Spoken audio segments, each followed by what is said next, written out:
The underlying assumption for a linear regression model is a very crucial fundamental points to understand in machine learning, and also this is one of a very common question that is asked in many FANG interviews for their data science and machine learning position. So let's go through them one by one. So the first one is independence of observation.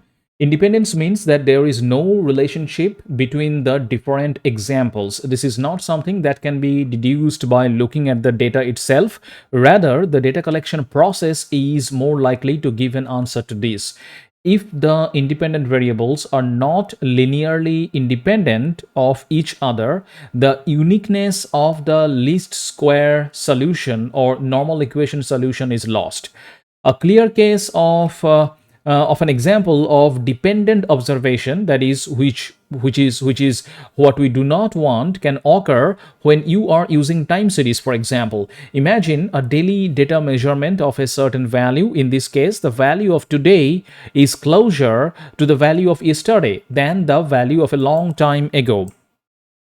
And also a good example of independent observation, that is which we do indeed want, are experimental studies in which, for example, say the participants are randomly assigned to a treatment group or a control group. In this case, it is the fact that assignment is random and forced that makes sure that there are no hidden relationship between the observations. And then the next one is linear relationship assumption. It's kind of obvious because, after all, if your relationships are not linear, you should not use a linear model, but rather in that case, you may use one of non-linear models, and there are so many of them. And you can check for linear relationship, that is a linearity in your input data, easily by making a scatter plot for each independent variables with the dependent variables. And before I move on with the rest of the assumptions, quickly check out this definition of residual terms in a linear regression, or any regression for that matter, because many of our assumptions will be about these residual terms in a regression. So when you perform simple linear regression or any other type of regression analysis, you get a line of best fit. The data points usually don't fall exactly on this regression equation line. They are rather scattered around. Just what we see in this picture here. So a residual is the vertical distance between a data point and the regression line, the fit line. Each data point has one residual. They're positive if they are above the regression line, and negative if they are below the regression line. If the regression line actually passes through the point, the residual at that point is 0. And as residuals are the differences between the data point and the regression line, they are sometimes called errors. Error in this context does not mean that there is something wrong with the analysis. It just means that there is some unexplained difference. In other words, the residual is the error that is not explained by the regression line. The residual can also be expressed with an equation, and normally the letter E is the as residuals are the differences between any data point and the regression line, they are sometimes called errors. Error in this context does not mean that there is something wrong with the analysis. It just means that there is some unexplained difference. In other words, the residual is an error that is not explained by the regression model or the regression line. So this is normally expressed as just this, that is residual equal to the observed value minus the predicted value. Alright, now let's go back to our list of assumptions. We have already covered the first two, which is independence of observations and the linear relationship assumption in the variables. Now the third one is this. So the third one is the normality assumption. So it is assumed that the error terms or the residual terms are normally distributed. And if the residuals are not normally distributed, their randomness is lost, which implies that the model is not able to explain the relation in the data. And checking for normality of the residuals, that is for checking whether the normality exists. So once you obtain obtain the residuals from your model, this is relatively easy to test using either the histogram or the QQ plot.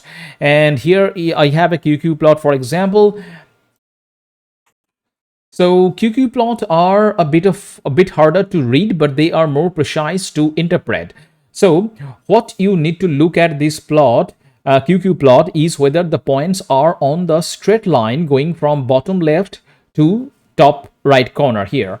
And when deviations occur, they are often located at the lower or the higher end of the line, whereas deviations in the middles are less likely.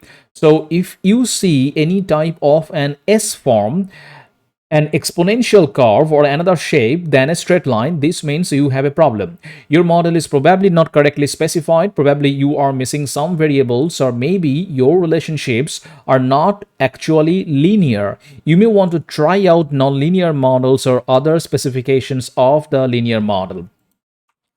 All right, now our next assumption, which is no or little multicollinearity. So multicollinearity is a phenomena when a number of the explanatory variables are strongly correlated.